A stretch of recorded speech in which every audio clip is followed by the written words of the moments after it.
Há certas situações, irmãos, na vida do cristão que eu chamo de situações limites, aquelas que chegam bem próximo de, se ultrapassadas, algumas coisas se perderem ou algumas coisas ficarem comprometidas.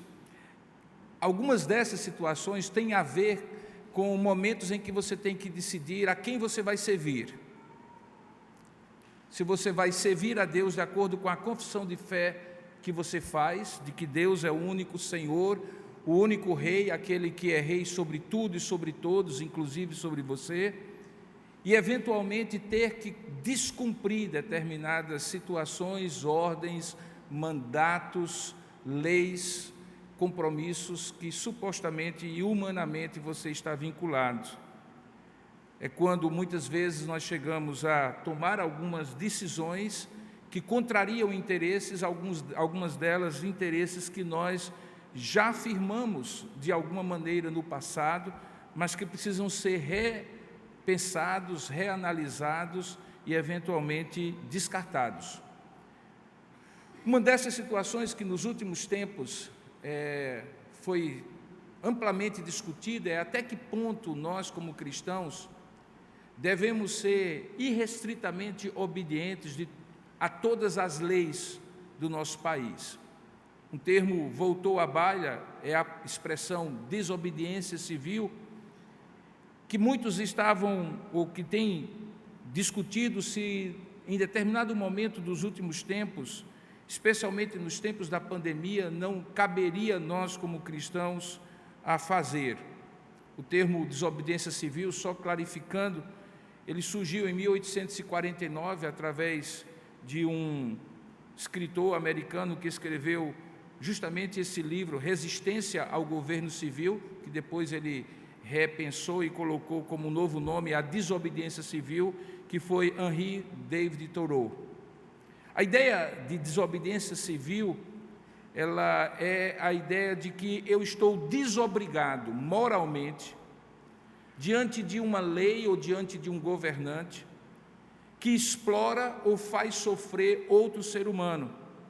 E ainda que não tenhamos que pegar em armas e resistir fisicamente contra esse mandatário, podemos e devemos, por razões morais, não apoiá-lo, nem deixar que este apoio de outros possa justificar as suas atitudes tirânicas, despóticas e moralmente injustificáveis.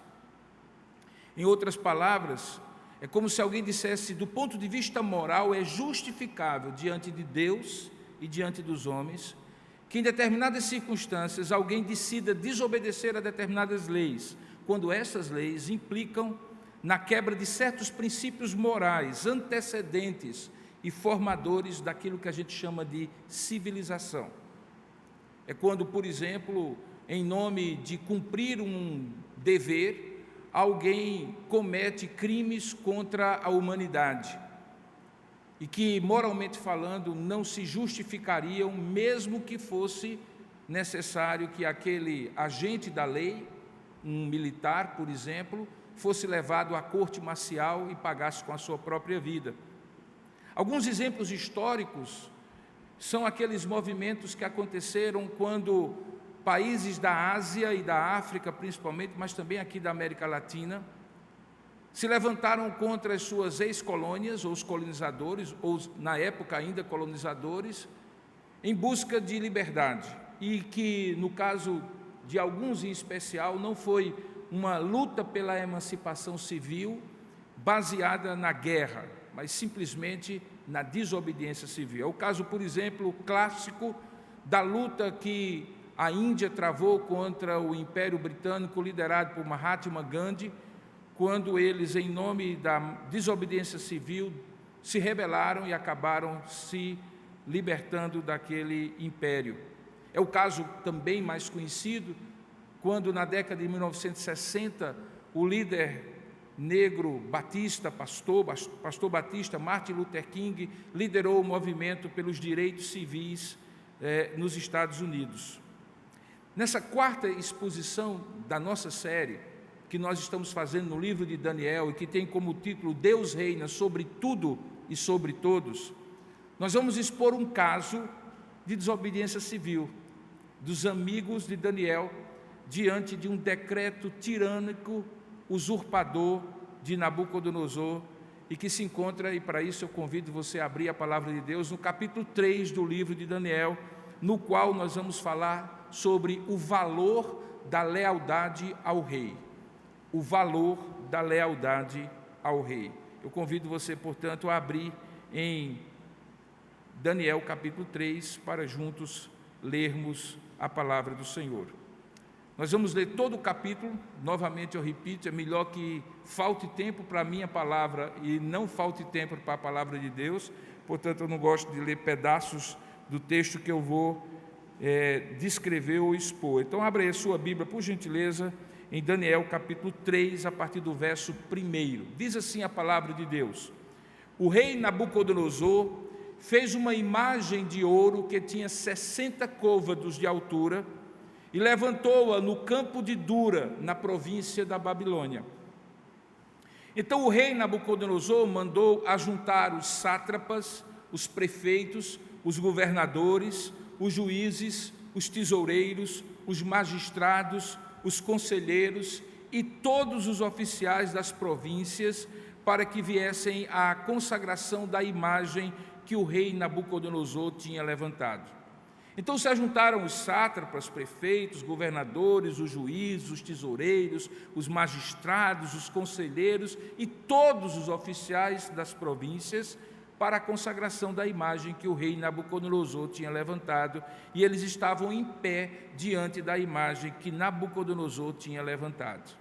Nisto o arauto apregoava em alta voz: ordena-se a vós outros, ó povos, nações e homens de todas as línguas, no momento em que ouvirdes o som da trombeta, do pífaro, da harpa, da cítara, do saltério, da gaita de foles e de toda sorte de música, vos prostrareis e adorareis a imagem de ouro que o rei Nabucodonosor levantou.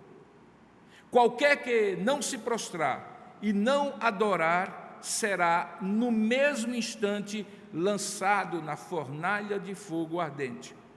Portanto, quando todos os povos ouviram o som da trombeta, do pífaro, da harpa, da cítara, do saltério e de toda sorte de música, eles se prostraram os povos, nações e homens de todas as línguas e adoraram a imagem de ouro que o rei Nabucodonosor tinha levantado.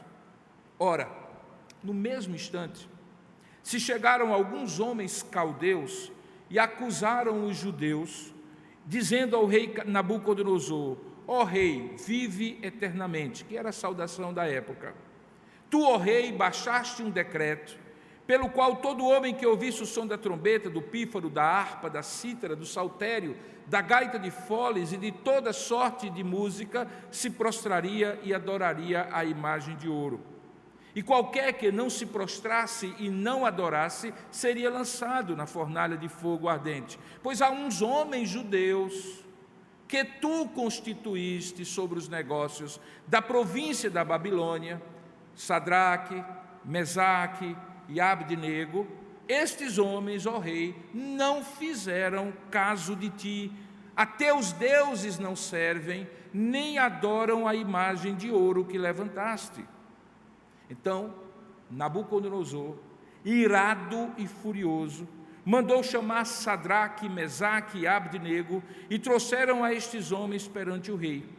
E falou Nabucodonosor e lhes disse: é verdade, ó Sadraque, Mesaque e Abdenego, que vós não servis a meus deuses, nem adorais a imagem de ouro que levantei?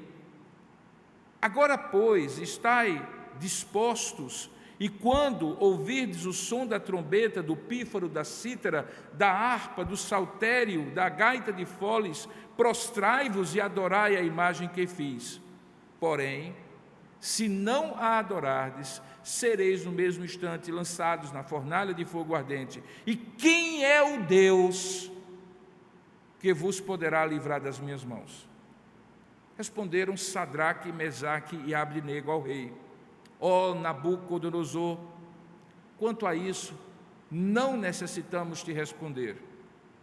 Se o nosso Deus, a quem servimos quer livrar-nos, ele nos livrará da fornalha de fogo ardente e das tuas mãos, ó rei. Mas se não quiser assim fazer, fica sabendo, ó rei, que não serviremos a teus deuses, nem adoraremos a imagem de ouro que levantaste.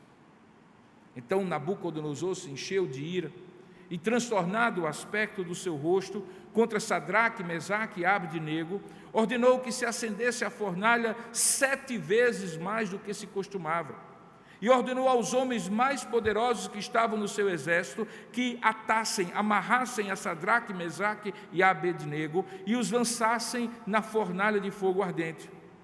Então esses homens foram atados com seus mantos, suas túnicas e seus chapéus, suas outras roupas, e foram lançados na fornalha sobremaneira acesa, porque a palavra do rei era urgente, e a fornalha estava sobremaneira acesa. As chamas de fogo chegaram a matar os homens que lançaram de cima para dentro a Sadraque, Mesaque e Abdenego. Então esses 3 homens, Sadraque, Mesaque e Abdenego, caíram atados, amarrados, dentro da fornalha sobremaneira acesa. Então, o rei Nabucodonosor se espantou, e se levantou depressa e disse aos seus conselheiros: nós não lançamos 3 homens atados dentro do fogo? E eles responderam ao rei: é verdade, ó rei. Então tornou ele e disse: eu, porém, vejo 4 homens soltos, que andam passeando dentro do fogo, sem nenhum dano, e o aspecto do quarto é semelhante a um filho dos deuses. Então se chegou Nabucodonosor à porta da fornalha sobremaneira acesa, falou e disse: Sadraque, Mesaque, Abdenego, servos do Deus Altíssimo, saí e vinde. Então Sadraque, Mesaque e Abdenego saíram do meio do fogo. Ajuntaram-se os sátrapas, prefeitos, governadores e conselheiros do rei, e viram que o fogo não teve poder algum sobre os corpos desses homens, nem foram chamuscados os cabelos de sua cabeça, nem os seus mantos se mudaram, nem cheiro de fogo e de fumaça passara sobre eles. Então falou Nabucodonosor e disse: bendito seja o Deus de Sadraque, Mesaque e Abdenego, que enviou o seu anjo e livrou os seus servos que confiaram nele, pois não quiseram cumprir a palavra do rei, preferindo entregar o seu corpo a servirem e adorarem a qualquer outro Deus, senão ao seu Deus. Portanto, eu faço um decreto pelo qual todo povo, nação e língua que disser blasfêmia contra o Deus de Sadraque, Mesaque e Abdenego seja despedaçado e as suas casas sejam feitas em monturo, porque não há outro Deus que possa livrar como este. Então o rei fez prosperar Sadraque, Mesaque e Abdenego na província da Babilônia. Que Deus abençoe a sua palavra lida. Amém. Curva a sua cabeça e vamos pedir a iluminação do alto, que o Senhor fale ao nosso coração e possa nos dar a sua palavra nesta noite. Vamos orar juntos.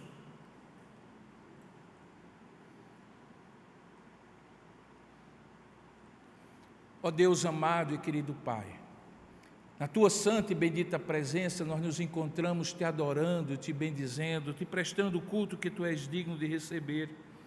E agora, diante da Tua palavra que acabou de ser lida, desse episódio, ó Pai, tão marcante da história do Teu povo na antiga aliança, nós nos quedamos diante de Ti humilhados para ouvir a Tua voz, porque nós também Te servimos, ó Deus, como o Deus que não pode ser afrontado por nada nem por ninguém, porque é o único que reina sobre tudo e sobre todos, porque não há outro Deus a não ser a Ti, Senhor, que pode livrar como Tu livras.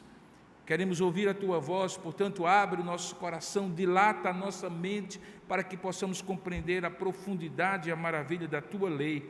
É assim que nós te oramos, agradecidos em nome e para a glória do Senhor Jesus. Amém. Queridos, quando eu falei que em tempos mais recentes, muito se questionou se talvez a Igreja de Cristo em determinado momento não estaria legitimada para uma desobediência civil, ao ler esse texto e dizer eu a você agora que aqui tem um caso claro de desobediência civil, parece-me notório e muito claro a diferença de circunstâncias. Aqui o foco que nós temos é numa situação específica em que 3 homens de Deus, amigos de Daniel, são postos numa situação extrema, naquilo que eu chamei no início de situação limite, em que aquilo que eles, como homens que serviam ao rei Nabucodonosor no reino da Babilônia e serviam de maneira excelente, como os textos anteriores que nós já expomos dizem, no entanto, se viram numa situação em que era ou servir a Deus ou servir a Nabucodonosor. Todas as vezes, e essa é a característica que para nós cristãos determinaria uma decisão radical de desobedecer a leis, é quando a nossa observância, obediência irrestrita e lealdade absoluta a Deus é posta em confronto, de modo que é impossível agradar a Deus e agradar aos homens. Essa imagem de cerca de 27 metros de altura, um pouco menor do que o Colosso de Rhodes, uma daquelas 7 maravilhas do mundo antigo, e um pouco menor do que os 38 metros do Cristo Redentor, era na verdade uma estátua ou um obelisco consagrado, como dizem os comentaristas, a Bel. Bel era o deus tutelar da Babilônia. Eu já falei em mensagens anteriores que quando as nações se digladiavam em guerras, elas não faziam apenas por interesses geopolíticos e econômicos, mas também como manifestação da cosmovisão e da crença que elas tinham em determinado Deus. De modo que quando, por exemplo, o gigante Golias se levanta contra os exércitos do Senhor, ele blasfema contra o Deus de Davi, de Saul e de todo Israel, em nome do Deus dos filisteus. E é justamente isso que, por exemplo, leva Davi, a mesmo sendo desqualificado do ponto de vista da guerra, a se arvorar no intuito de defender a honra do Deus Jeová. Bel, que era o Deus que tutelava, o patrono, o padrinho da Babilônia, era aquele que possivelmente Nabucodonosor personificava como figura real, uma figura concreta, visível, em nome desse Deus, como sendo mensageiro dele e sendo governador em nome dele, e que representava, na verdade, o grande império babilônico. Isso depois haveria de acontecer, por exemplo, no Império Romano com os Césares, e que fez com que os primeiros cristãos entrassem em rota de colisão, quando ao invés de dizer que César era o Senhor, eles diziam que Cristo era o Senhor.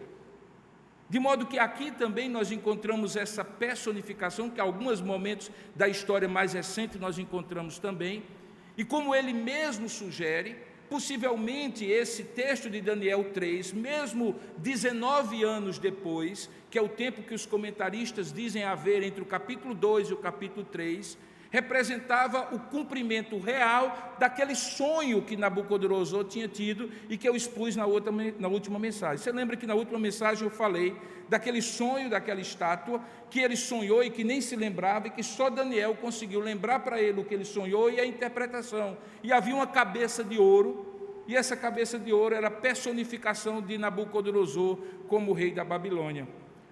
Lá no capítulo 2, verso 38, o próprio Daniel diz: tu és essa cabeça de ouro.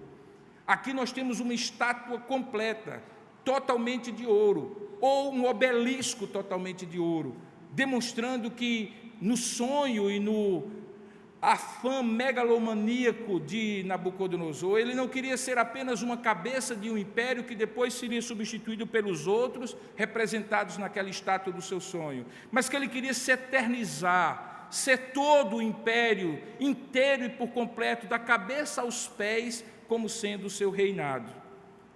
Nesse intervalo entre aquele sonho e o evento de 19 anos, Nabucodonosor acabara de sair de uma guerra contra os judeus, como nós vimos no ano 605 a.C., contra a Síria, e os despojos, as riquezas que foram trazidas, foram justamente usadas para a edificação daquela grande imagem que ali estava.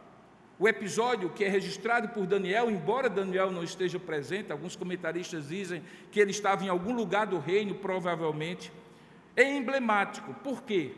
Porque ao mesmo tempo, e aqui eu quero que você preste bem atenção para você entender o restante da mensagem, ao mesmo tempo que aquela pequena cabeça de ouro do sonho se concretizara num obelisco inteiro de ouro e representava o poder de Nabucodonosor, que ele queria ter sobre tudo e sobre todos. Lembra o decreto? Ele dizia que todas as nações e povos deveriam se dobrar diante dele.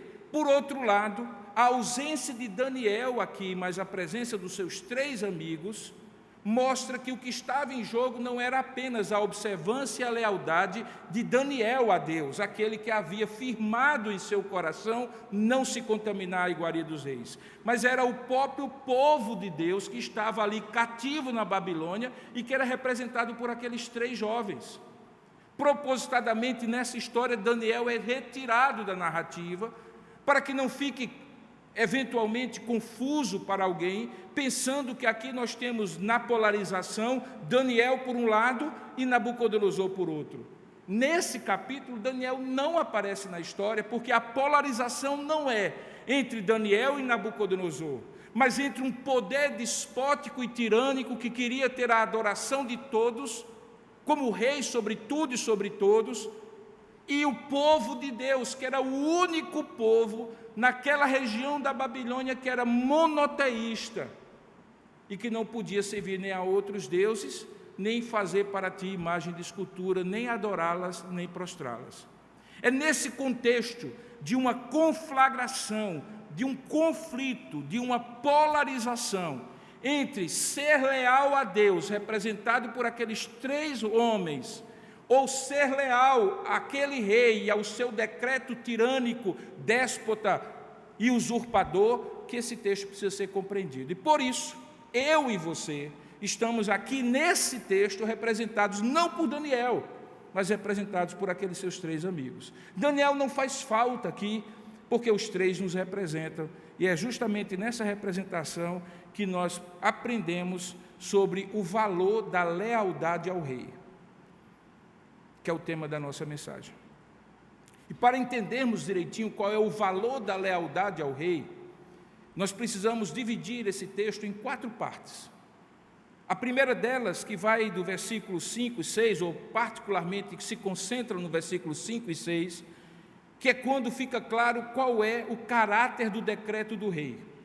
O decreto do rei, irmãos, não era o decreto que, se alguém quiser e não for ferir a sua religião, e não for ferir a sua consciência, e se você não tiver outro Deus, e não servir a outro Deus, e você quiser converter-se ao culto ao imperador, ao culto a Nabucodonosor, por favor, prostre-se e adore-se a imagem. Não. O decreto é totalitário, e todo totalitarismo não deixa margem para escolha. Ou é tudo, ou é nada. O decreto, além de ser totalitário, é um decreto usurpador, porque exige daqueles 3 homens aquilo que só Deus teria direito para exigir, e é nisso que caracteriza o direito de eu desobedecer. É quando alguém exige de mim algo que só Deus pode exigir. Esse decreto usurpador e totalitário é posto da seguinte maneira: vos prostrareis e adorareis esta imagem de ouro que o rei Nabucodonosor levantou. E vem a punição. Qualquer que não se prostrar, veja aí o verso 6, e não a adorar, será no mesmo instante, de maneira cabal, sem devido processo legal, sem contraditório ou legítima defesa, lançado na fornalha de fogo ardente. Eu acabei de usar 3 expressões que todos nós conhecemos, daquilo que se chama de Estado de Direito, numa democracia como a nossa. Mas não era o caso aqui, porque aqui não era uma democracia, não era uma opção se dobrar ou não, se prostrar ou não, adorar ou não, era um decreto totalitário e usurpador. E o decreto claramente tinha uma motivação de alcançar os judeus, Porque os judeus eram justamente aqueles, como eu acabei de mencionar, que eram os únicos povos, o único povo daquela região que era monoteísta, só adoravam Deus. Todos os outros eram politeístas. Ter mais um Deus, se dobrar diante de outra estátua, como Nabucodonosor, não faria diferença para nenhum dos outros povos, mas faria e fez diferença para aqueles 3 jovens judeus. Só eles tinham claramente na sua lei mandamentos que os proibia de adorar a Deus e de prostrar-se diante de uma estátua. Lembra o primeiro e o segundo mandamento? O que diz o primeiro mandamento? Não terás outros deuses diante de mim. O que diz o segundo mandamento? Não farás para ti imagem, nem ídolo, nem qualquer outra coisa no céu, na terra ou no mar, debaixo da terra. Não te prostrarás diante dela, nem lhe prestará cultos, porque eu, Senhor teu Deus, sou Deus zeloso. O zelo de Deus implica na exclusividade de adoração a Ele. Eu serei o vosso Deus, e vós sereis o meu povo peculiar dentre todos os povos. Esse decreto era totalitário e usurpador, e o totalitarismo dele se manifestava justamente pelo fato de Nabucodonosor usurpar um lugar que pertencia exclusivamente a Deus. Toda e qualquer circunstância em que fique claro, em que você terá que trocar Deus por qualquer coisa, você estará diante de uma proposta totalitária, que é apenas e exclusivamente do direito divino, por ser seu Criador e o doador da sua vida. David Koises, nesse excelente livro, que eu recomendo para a leitura de todos, que é o livro Visões e Ilusões Políticas, que é uma análise e uma crítica cristã das chamadas ideologias contemporâneas, ele tenta analisar justamente esse aspecto de ídolos e deuses que não estão concretizados numa imagem. E eis aqui a sutileza do totalitarismo moderno, da usurpação do lugar de Deus no tempo de hoje. É que não necessariamente ele está concretizado numa imagem ou no obelisco, diante de quem, se eu me dobrar ou adorar, fica claro que eu estarei sendo um idólatra e sendo desleal ao meu Deus. Existem ídolos que estão na mente, no pensamento, na cosmovisão, na ideia de vida e do mundo, que são mais sutilmente atraentes para uma suposta adoração do que outros, que são claramente, concretamente, em forma de madeira, de gesso, de ouro ou de qualquer outra concretude. No livro, ele analisa essas diversas ideologias, e eu posso afirmar com absoluta certeza que não somente hoje, mas principalmente hoje, as ideologias são as idolatrias modernas, porque exigem uma totalidade de compreensão da realidade, seja do indivíduo ou do grupo de pessoas, a partir de um único ponto de vista. E isso explica em muitos aspectos, irmãos, certas polarizações. É como se eu penso de uma forma e a única maneira de pensar a vida e a realidade é desse meu jeito. Portanto, não existe nenhuma possibilidade de eu levar em conta que talvez o outro tenha uma opinião que vale a pena ser considerada. Não. O outro, por outro lado, pensa exatamente a mesma coisa. E toda visão totalitária, seja de que matiz ideológica for, ela vai justamente exigir de nós esse tipo de pensamento único, que faz com que o eu meu ou nós meus, nossos, sejam absolutos em relação aos dos outros. Mas Koises vai muito à frente quando ele diz que isso acaba se tornando numa religião. Porque quando algo exige ou alguém exige a totalidade da minha compreensão de realidade, acaba me exigindo uma devoção absoluta àquilo. O meu tempo, o meu talento e o meu tesouro vão sendo drenados de outras coisas e consagrados somente àquele projeto ideológico, seja ele qual for, personificado em quem quer que seja. Eu começo a ter menos prazer em outros aspectos da vida, a minha conversa se torna monotônica, eu só falo sobre aquilo, eu só penso sobre aquilo, eu só escrevo sobre aquilo, eu julgo todas as coisas a partir daquilo, seja de direita, de esquerda ou de qualquer lugar que for, e todos os demais são incompreensíveis para mim, porque eu me tornei um projeto de totalitarismo que exige uma devoção e, mais do que isso, uma falsa esperança de redenção, mesmo que não tenha Deus envolvido. Porque se tal projeto se concretizar, tudo será resolvido. E se tal projeto não se concretizar, estaremos no inferno e nada será resolvido. Como se por acaso pudesse haver céu e inferno aqui na terra, como haverá nos últimos dias. No livro, David Coyce cita Paul Marshall, e ele explica que a idolatria não é apenas mais um pecado, como o orgulho, a lascívia, a luxúria. Marshall afirma que, entre aspas, todo pecado é uma expressão básica da idolatria, de colocar alguma outra coisa no lugar de Deus. Por isso, Coyce afirma que a idolatria toma algo que pertence à criação e tenta elevar isso que pertence à criação acima do limite que separa o Criador e a criatura, e faz da criatura um tipo de Deus. Agora, olha a narrativa de novo e veja se não era exatamente isso que Nabucodonosor queria.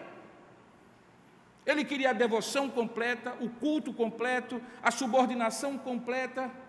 Ele queria que personificadamente ele fosse visto como solucionador de todas aquelas terras, povos, tribos, línguas e nações que ele havia dominado, de modo que não houvesse espaço para nada nem para ninguém e todos se prostrassem diante dele. Bom, irmãos, isso funciona para quem já tem outras idolatrias na vida. Para quem tem outras idolatrias, mais um Deus. Para quem não assumiu um compromisso de lealdade apenas com Deus, isso não faz diferença. Uma amante a mais não faz diferença para um adúltero. Um roubo a mais não faz diferença para um ladrão. Uma mentira a mais não faz diferença para um mitômano. Uma idolatria a mais não faz diferença para um idólatra.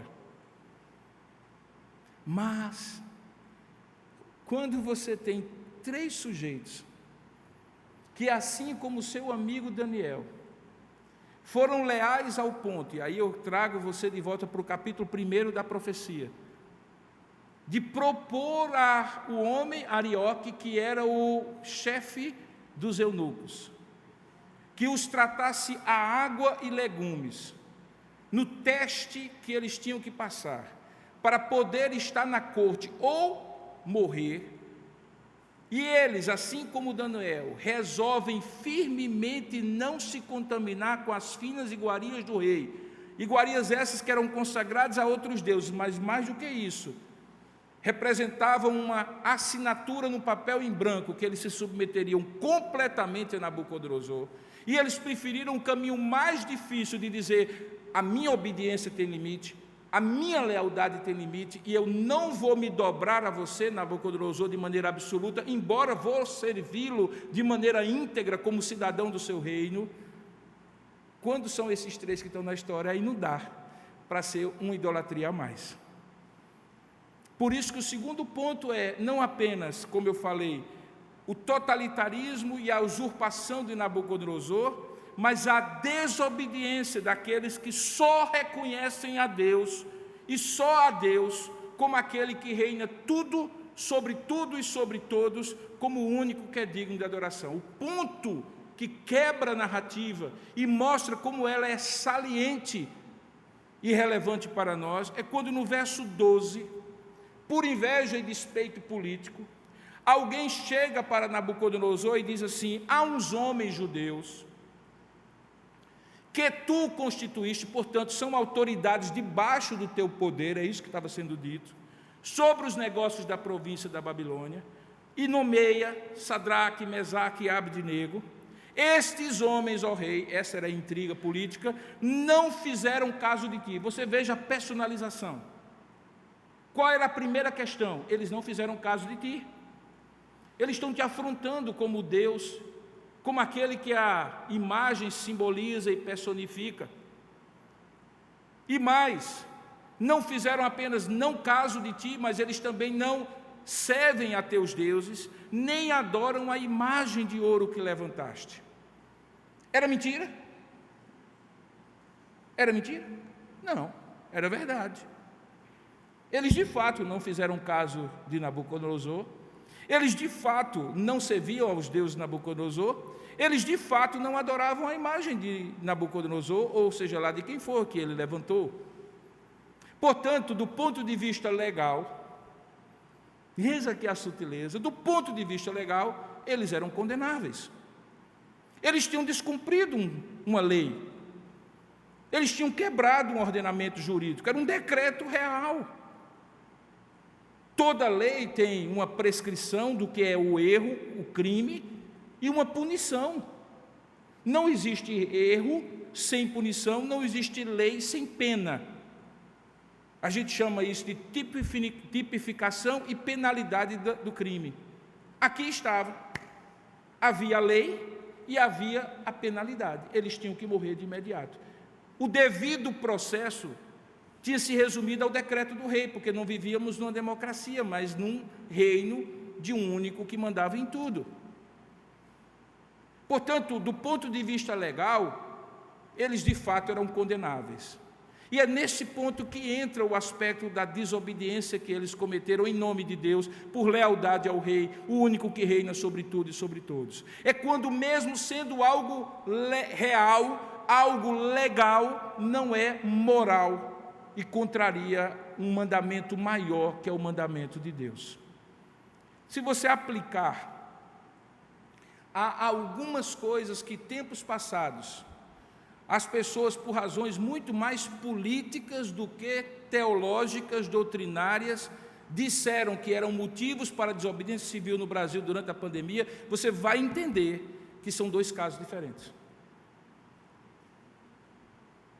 Completamente diferentes. Aqui o que estava em jogo era quem é o seu Deus, a quem você adora, a quem você prostra-se. E esses resolveram desobedecer por uma razão, porque eles só reconheciam um Deus que reina sobre tudo e sobre todos como o único digno de adoração. Se isso tivesse acontecido, eu também, assim como eles três, e você também, assim como eles três, deveríamos dizer não a qualquer decreto, de qualquer autoridade, porque nós só reconhecemos o Deus que reina sobre tudo e sobre todos, como único digno de adoração.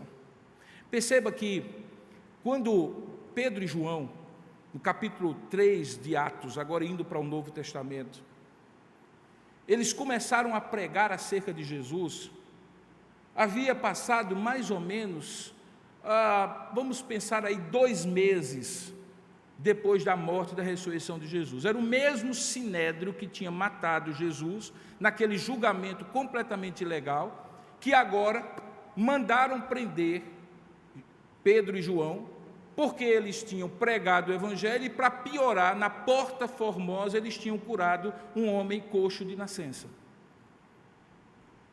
E a pergunta que o sinédrio faz, se você for depois no capítulo 3 e 4, é a seguinte: em nome de quem e com que autoridade vocês fizeram esse milagre? E eles, reconhecendo que aqueles homens tinham poder e autoridade sobre o templo e sobre as cercanias do templo, porque era um espaço religioso sob a jurisdição deles, respondem.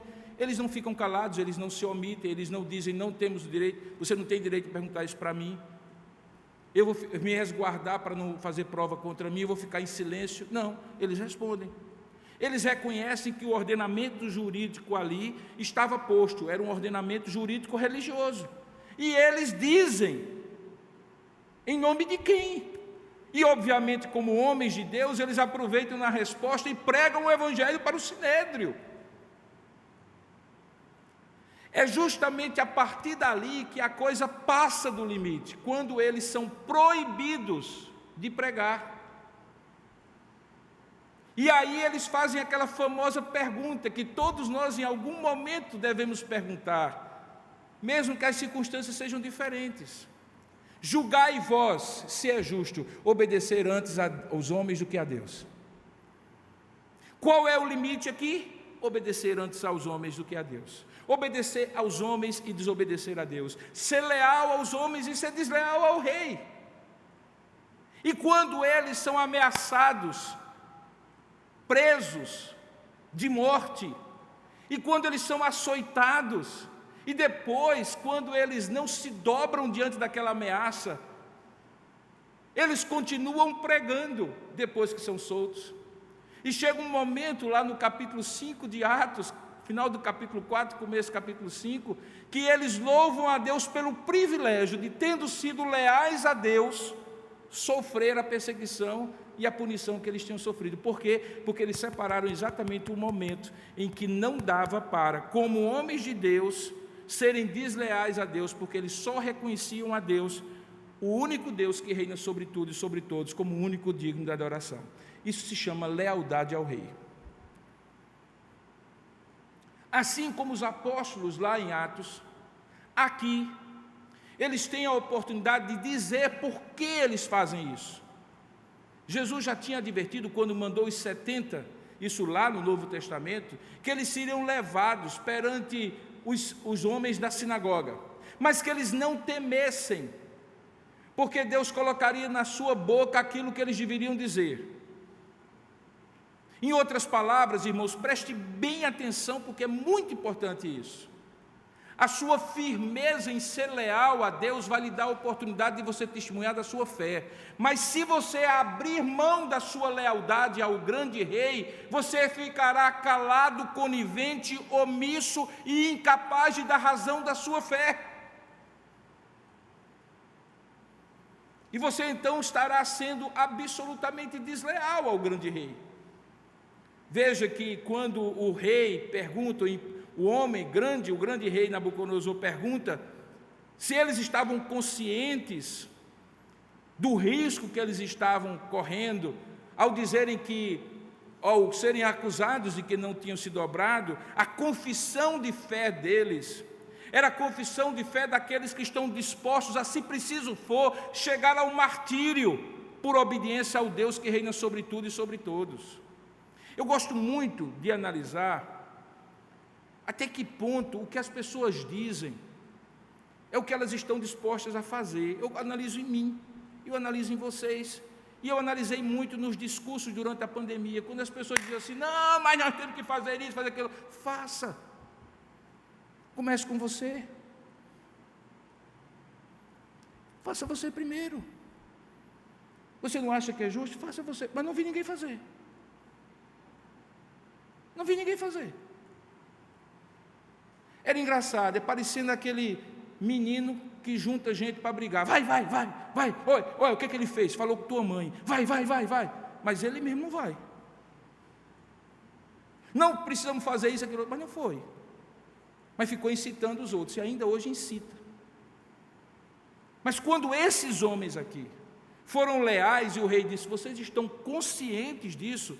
Veja no verso 16, 17 e 18 o que é que eles dizem. Porque eles estão dispostos a professar a sua fé até ao ponto de chegar ao martírio, a morrer por amor à sua fé, por causa da obediência ao Deus que reina sobre tudo e sobre todos. Olha o verso 16. Eles responderam, diz o texto: responderam Sadraque, Mesaque e Abdenego ao rei: ó Nabucodonosor, quanto a isso, ou seja, quanto ao Senhor está me perguntando se eu estou consciente, isso aí, olha, fique tranquilo, não há necessidade de eu lhe responder.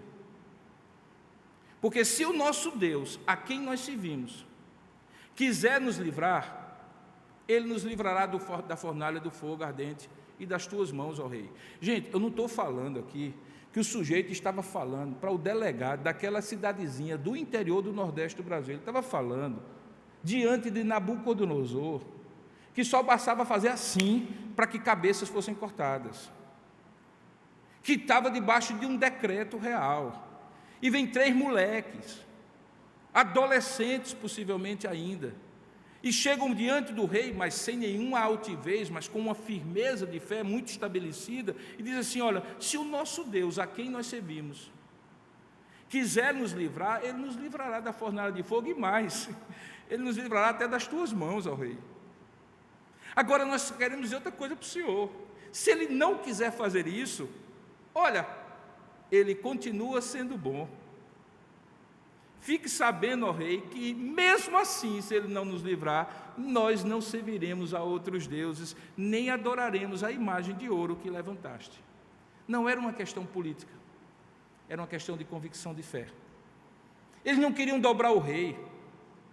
Eles queriam que o rei se dobrasse ao verdadeiro Deus que reina sobre tudo e sobre todos. E a melhor maneira de você fazer uma pessoa convencida de uma convicção que você tem, é você manter a sua convicção. Testemunho é quando eu mantenho a minha convicção. Não é quando eu tento argumentar que o outro tem que mudar a convicção dele. É quando para mim está assentado em paz o que eu creio. E eu simplesmente digo o que eu creio. Se o outro quer aceitar ou não quer aceitar, problema dele. Se ele vai repensar ou não, é uma questão que ele vai ter que ver com a própria consciência e diante de Deus, o Criador. O que eles fizeram foi simplesmente dizer, é isso que nós cremos. Deus não muda se livrar, Deus não muda se não livrar. Nós o serviremos se ele livrar. Nós o serviremos e continuaremos servindo se ele não livrar. Porque acima de tudo e acima de todos, Nabucodonosor, nós cremos e confessamos a nossa confiança e a nossa fé num Deus que reina sobre tudo e sobre todos. A confissão de fé dos que estão dispostos ao martírio, se necessário for, por obediência ao Deus que reina sobre tudo e sobre todos, é enfatizada aqui. Irmãos, nós temos em 2000 anos da história, e eu recomendo, porque às vezes a gente esquece a história da igreja, eu recomendo que alguns, aqui mesmo na biblioteca você vai ter, na livraria, alguns livros contando a história de missões, a história dos cristãos debaixo do Império Romano, a história de missionários em países fechados para o Evangelho, que receberam uma missão de pregar e quando tiveram que correr o risco de morrer por amor a Cristo, eles morreram. Recentemente morreu um homem que fez um trabalho atrás da cortina de ferro, na época da polarização do mundo capitalista e o mundo comunista, da União Soviética, chamado Richard Wurmbrand, que tinha como título um livro que, na minha primeira fé, no início da década de 1980, quando eu fui alcançado pelo Evangelho, escreveu um livro titulado Torturado por Amor a Cristo. Mais de 15 anos torturado em prisões porque estava pregando o Evangelho. Ainda hoje existem pessoas que dão a vida, mas não abrem mão da fé. Mas o fazem tão somente quando fica claro que o limite entre ser leal ao grande rei ou ser desleal foi rompido, e não por qualquer outra razão. Quando isso acontece, nós chegamos ao último dos pontos, que é quando há uma intervenção do rei que reina sobre tudo e sobre todos. Irmãos, Deus tem a história na palma da sua mão. Saiba disso. A sua história, a história da sua família, a história desta igreja, a história deste país, a história da humanidade inteira. Não há nada que escorregue das mãos de Deus. Na sua mão invisível, Ele providencia diariamente tudo o que chega para a glória do seu nome, que conduz para a glória do seu nome. E em momentos cruciais, Ele entra de cara na história, a sua providência extraordinária, aquilo que eventualmente se chama de milagres, em que Ele fere a história, intervém na história e diz basta. E é aqui que Ele faz. E faz de uma maneira absolutamente... Agora eu entendo porque que as crianças ficam fascinadas no departamento infantil com essa história. Porque cria-se um anticlímax em que Deus não impede que eles sejam jogados dentro da fornalha. O que seria o esperado, né? Talvez se você fosse Deus, por que correr o risco de deixá-los cair no fogo? O fogo é para queimar, foi Deus que fez isso, diga-se de passagem. Fogo queima. Aqueles grandes fornos que cozinhavam os tijolos que eram usados na Babilônia, que na minha terra natal chamava-se caeiras, aqueles grandes fornos de fazer tijolo cozido, tinham uma abertura em cima, e aquele calor, que em alguns momentos chegava a quase 1000 graus centígrados, consumiria imediatamente qualquer coisa que caísse ali dentro. Deus não impede que eles caiam dentro. Eu gosto muito de dizer que, e não sou original nessa minha frase, que Deus não necessariamente lhe livra do vale da sombra da morte, mas o Salmo diz que Ele estará consigo, passando pelo vale da sombra da morte. Porque o texto diz, então o rei Nabucodonosor se espantou, e se espantou com o quê? Com o fato de Deus ter mandado hostes de anjos para que eles não entrassem e não caíssem no forno, no verso 24, não. É quando ele anda e manda as pessoas amarrarem os três, e as pessoas que sobem pelas escadas para a boca do forno chegam a ser queimados pelo calor que emanava, e eles caem ali, e de repente diz o texto que o rei Nabucodonosor se espantou, possivelmente de uma plataforma de cima, onde era possível ver o interior do forno, e se levantou depressa do seu trono, e disse aos seus conselheiros, mas nós não lançamos, verso 24, nós não lançamos 3 homens atados dentro do fogo? E eles responderam, é verdade, rei, nós lançamos os 3. Então tornou ele, verso 25, dizendo assim, porém, eu estou vendo 4 homens, e eles já não estão mais atados, eles estão soltos, e tem o quarto, que tem aparência como se fosse de filho de deuses. Irmãos, esse texto, ele é escrito pelo menos 5 séculos antes de Cristo.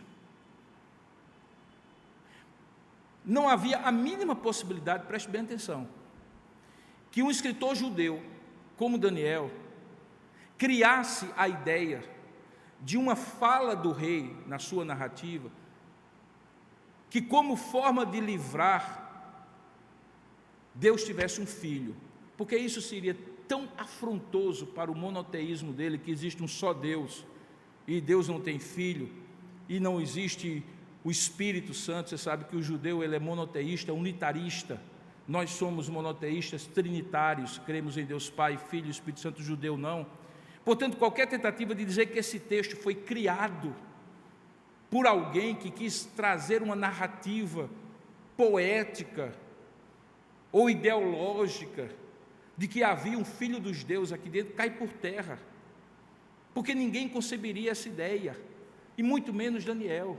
De modo que quando Nabucodonosor olha e diz assim, eu vejo 4 homens soltos, que andam passeando dentro do fogo, sem nenhum dano, e o aspecto do quarto é semelhante a um filho dos deuses, ele não tem a teologia própria, ele não sabe colocar isso na teologia correta, mas uma coisa ele percebeu, é que dos 4, um era diferente, tinha semelhança divina, tanto é que lá na frente, um dos amigos de Daniel corrige o rei, dizendo que era o anjo, porque de fato no Salmo 14 diz que o anjo do Senhor acampa-se ao redor daqueles que o temem e os livra.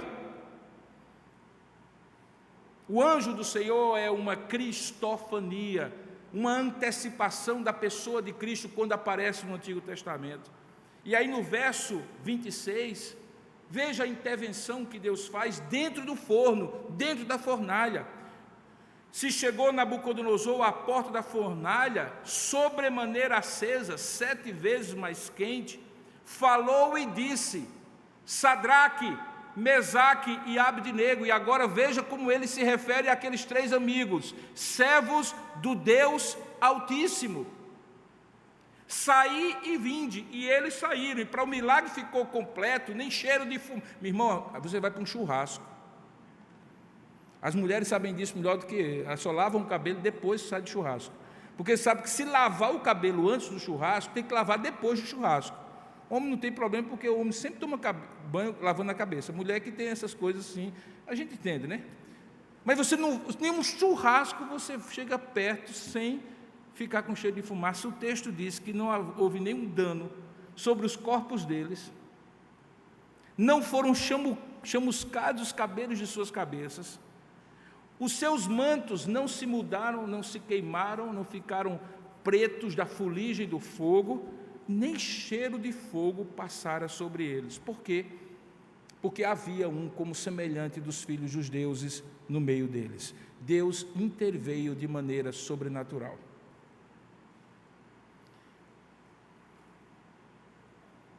Quais são os frutos abençoados dessa fidelidade que esses 3 jovens tiveram ao rei, que reina sobre tudo e sobre todos? Está no verso 28, 29 e 30. Olha o que é que diz. Nabucodonosor disse, e o primeiro fruto não é o fruto do benefício daquele que foi até as últimas consequências, no caso os 3. É o fruto que glorifica a Deus, porque a primeira coisa que Nabucodonosor diz é: bendito seja o Deus de Sadraque, Mesaque e Abdenego, que enviou o seu anjo, livrou os seus servos, que confiaram nele, pois não quiseram cumprir a palavra do rei, preferindo entregar o seu corpo a servirem e adorarem a qualquer outro rei, senão ao seu Deus. Quando se é leal a Deus, a glória é de Deus.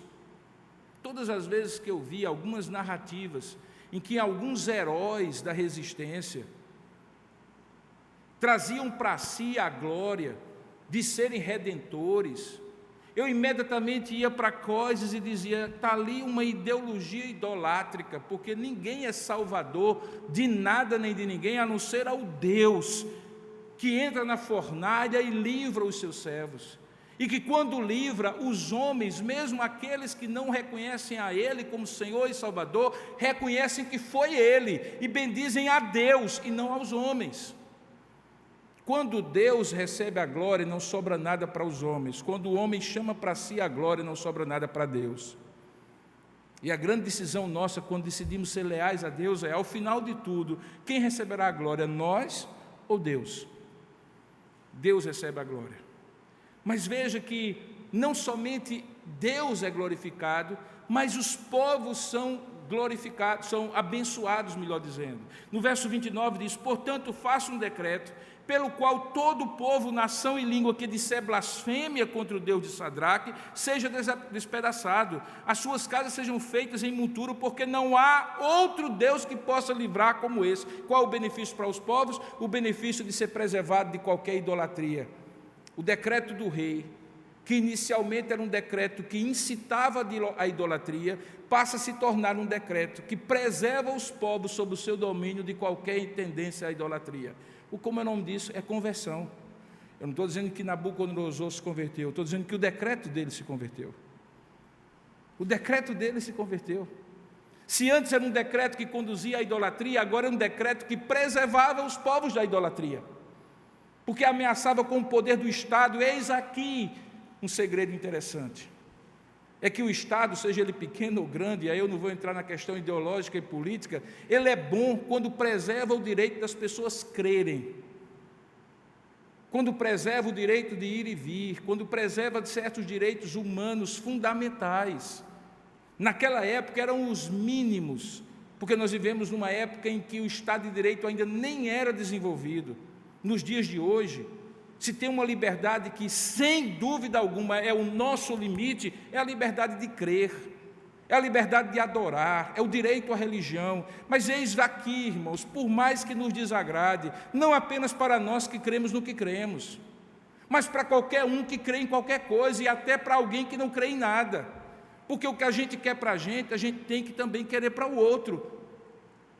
Se a gente puder influenciar Nabucodonosor para que pelos seus decretos ele preserve os povos da idolatria, façamos por intermédio do testemunho da lealdade ao grande rei, porque é isso que tocará o rei para mudar o seu decreto.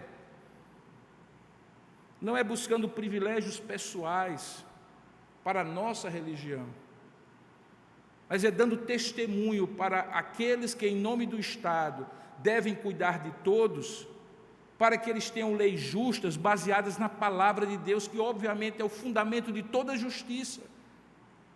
Isso se faz com testemunho, com participação cidadã, antes da eleição, e não apenas 15 dias antes da eleição. Quando nós nos tornamos capazes de dar bom testemunho às pessoas, de que servimos a um Deus que é superior a qualquer outro Deus, falso Deus sobre a terra.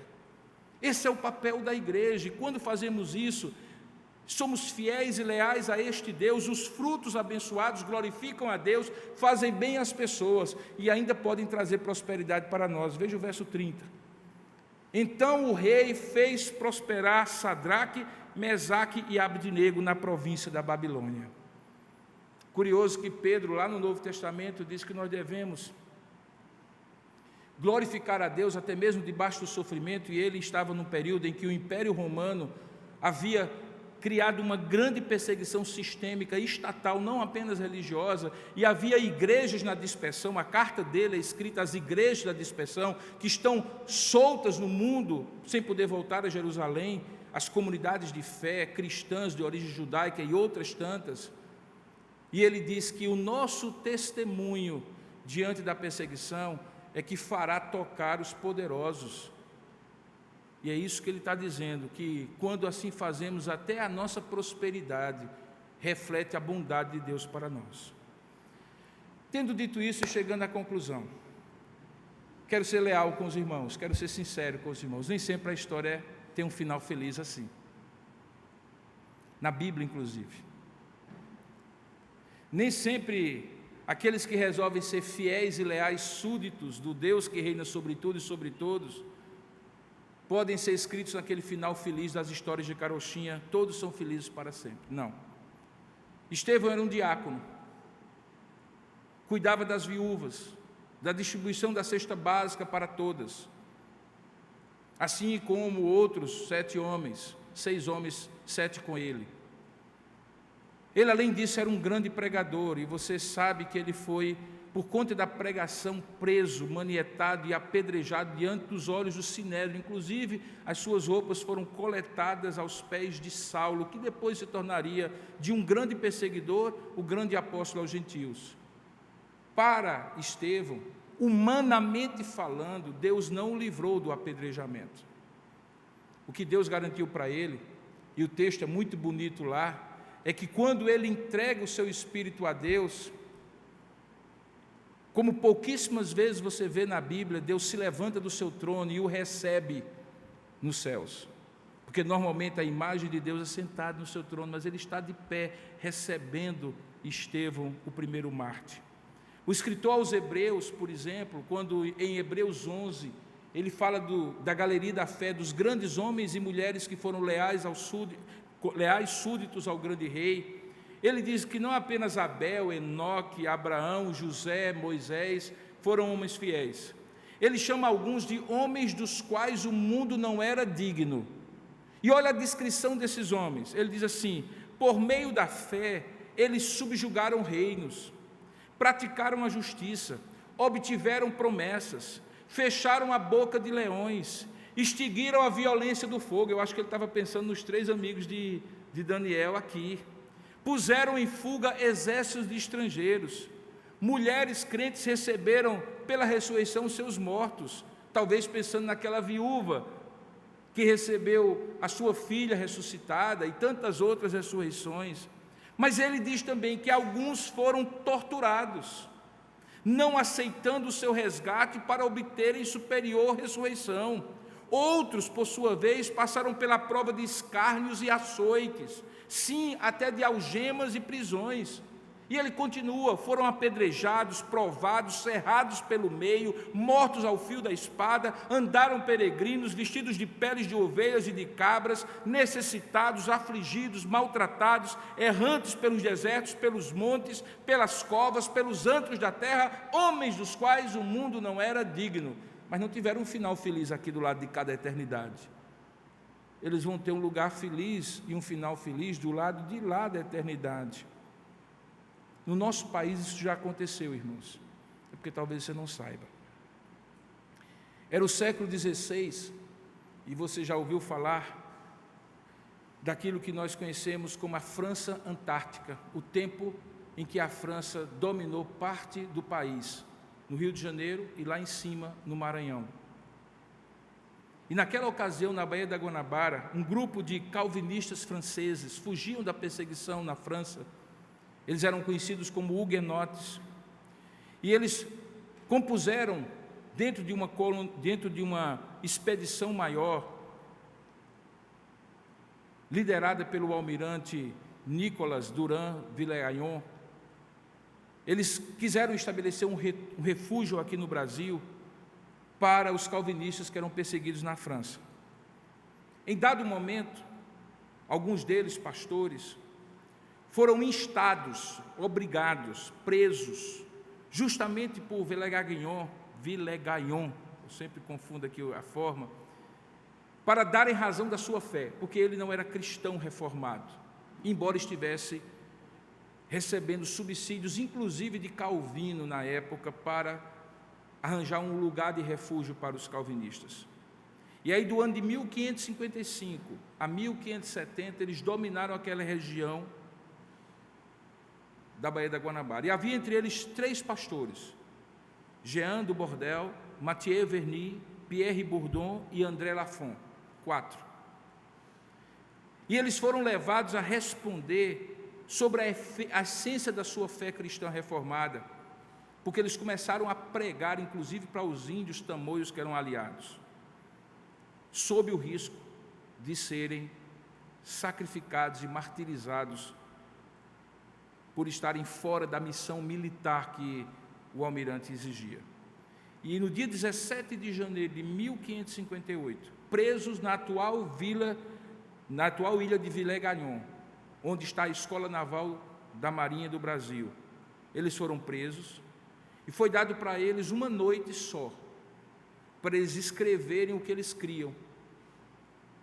E eles redigiram 17 artigos de fé, que refletiam a doutrina calvinista e que ficou conhecida como o primeiro documento, a primeira confissão de fé escrita nas Américas, ali no Brasil, na França Antártica.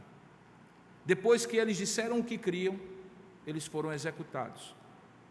E hoje lá, no local onde eles foram executados, há um monumento erigido pela Igreja Presbiteriana do Brasil, e que, se você for ao Rio de Janeiro em algum momento, dê um jeito de visitar, em que está ali consignados esses 17 artigos da confissão de fé deles. Eles foram os primeiros mártires cristãos reformados no Brasil.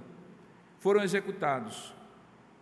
E quando eles foram executados, dizem os historiadores que antes da execução, um deles resolveu ler o livro de Apocalipse, no capítulo 12. E lá no capítulo 12 diz assim: agora veio a salvação, o poder e o reino do nosso Deus, e a autoridade do seu Cristo, pois foi lançado fora o acusador dos nossos irmãos, que os acusa diante do nosso Deus dia e noite. Eles o venceram pelo sangue do Cordeiro, pela palavra do testemunho que deram, e mesmo diante da morte, não amaram a própria vida. Eles preferiram ser leais ao Rei que reina sobre tudo e sobre todos. O que é que isso tem a ver conosco hoje, irmãos? Talvez a gente nunca vá precisar, queira Deus, ter que dizer ao Nabucodonosor, seja ele quem for, de barba ou sem barba, de direita ou de esquerda, magistrado ou do executivo ou do legislativo, que nós estaremos dispostos a morrer e não iremos nos dobrar diante de quem quer que seja. Queira Deus que a gente não precise chegar a esse ponto. Eu suspeito que em algum momento na história, talvez a gente chegue, não apenas no Brasil, mas no mundo todo. Mas há certas coisas até lá que nós precisamos ter em mente. É quando nas pequenas coisas do dia a dia, nós somos levados a certos pontos em que nós temos que ser leais a Deus ou desleais a Deus. Nos negócios que fazemos, nas palavras que empenhamos, nas ameaças que sofremos para calar a nossa fé, para não perder uma promoção no trabalho, para não perder o emprego, ou para não perder a simpatia das pessoas, para não falar a verdade de Deus, para não nos portar com honestidade e bom testemunho diante de Deus e diante dos homens. E naquela hora, queira Deus que nós tenhamos, no dia a dia da nossa existência, a mesma decisão que esses 3 rapazes tomaram, que se preciso for, eles iriam para a fornalha de fogo. E se Deus os livrasse, Deus continuaria sendo Deus, e a Ele, eles serviriam. Mas se Deus não os livrasse, eles continuariam servindo a esse Deus, seja aqui na terra ou no céu. Esse tipo de lealdade, irmãos, é o que faz o poder do testemunho da gente chegar ao coração das pessoas. Porque se tem uma coisa que as pessoas farejam de longe, é quando nós somos e temos atitudes de tibieza, de fragilidade, e o que nós cremos não é colocado em prática, e aquilo que nós dizemos não corresponde ao que fazemos, e as pessoas farejam hipocrisia, as pessoas farejam deslealdade, e a credibilidade do seu testemunho cai para o chão, porque se eu não sou capaz de dizer não de um pecadinho deste tamanho, como eu vou ser capaz de, se no momento em que precisar eu abrir mão da minha própria vida por amor a Cristo, eu serei firme diante desse testemunho? Isso é verdade, queridos irmãos, que se nós formos fiéis no pouco, sobre o muito o Senhor nos colocará, em termos de privilégios e bênçãos que Ele tem reservado para nós. Também é verdade que se nós formos fiéis no pouco, em relação ao testemunho que precisamos dar, nós estaremos preparados para o muito, quando precisarmos dar. E eis aí o desafio para nós: qual é a lealdade que nós temos no nosso coração? Esse texto de hoje nos ensinou sobre a lealdade ao único Deus que reina sobre tudo e sobre todos, em casa, no trabalho, na sociedade ou em qualquer lugar. No pouco, se pouco for o teste; no muito, se grande for a aprovação. Que Deus nos ajude e nos fortaleça a sermos fiéis e leais a Deus, assim como esses 3 jovens foram no tempo de Daniel. Que Deus nos abençoe. Amém. Ó Deus amado, ajuda-nos com Tua graça e misericórdia a sermos fiéis a Ti. Ó Deus, sabemos que por nós mesmos nós tememos a morte, o sofrimento, evitamos o infortúnio, nos acovardamos diante das lutas. Ó Pai, Tu conheces a nossa estrutura e sabe que somos pó. Há coisas que nós nos agarramos e não queremos perdê-las, mas a Tua palavra nos diz que se tivermos que ir até as últimas consequências, como Tu foste em Teu Filho até as últimas consequências para nos salvar, ajuda-nos, ó Pai, a termos esse mesmo princípio de lealdade que Tu tiveste para conosco quando nos amou e amou até a morte e morte de cruz. Ajuda-nos, ó Pai, no dia a dia, para que naquelas pequenas coisas nós possamos dizer assim como esses homens disseram: se o Senhor nos livrar, nós o serviremos; se Ele não nos livrar, nós o serviremos do mesmo jeito. Que Deus nos abençoe, Senhor, em nome de Jesus. Amém.